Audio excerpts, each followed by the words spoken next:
घेतला ठेका आणि साऱ्याने साथ दिली म्हणून शोभा आली. नाहीतर काय एकटी काय पुढे येऊन काय मोरून पिसार होऊन काय मोरत तुला म्हणणार.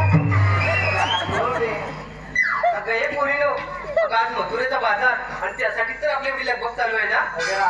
आम्हाला माहित आहे मथुरेचा बाजार आहे, परंतु आम्हाला सर्वांना तयार करून स्वतःच आमच्या बरोबर लपाछपीचा डाव मांडलाच बघ तू. अगं तसं काही नाही हा. मग कसं? अगं बाजारात जाण्याची उत्सुकता आणि खूप ठिकाणी जातो ना, म्हणून थोडं जास्त खूप मागणी झाली होती.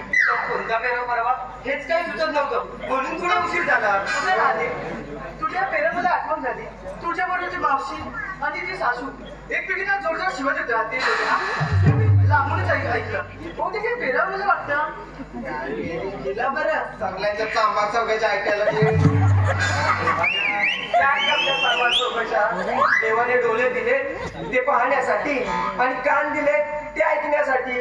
हो हो हो, ते तर सर्वांनाच दिलेत. आता नको ते चांबारचा पूजा करत बसलो ना, तिकडे बाजार उठून जायचा. चला बघू बेगी बेगी. चला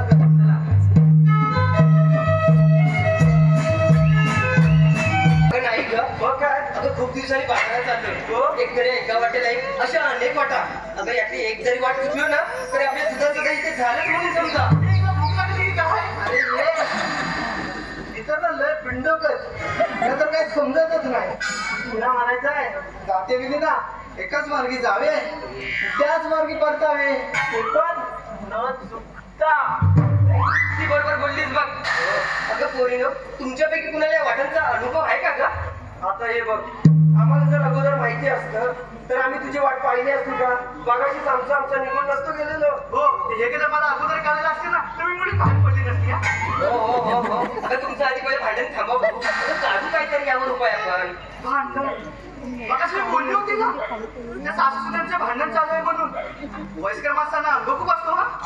हो हो तशी ना मावशी पेराव तयार करून होतीच ना यायला बोला तिला.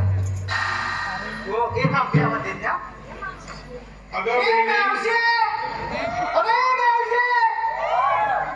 अरे ये डोक्याचा आवाज ऐकून ना सर्व माणसं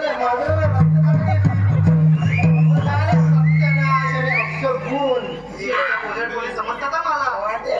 अगं राहते तू पुढं हो आणि तू सर्वच ते बघ. बरं बरं, मी समज येतो. आता रेषेचे भांडणं ऐकून तर ना खरंच.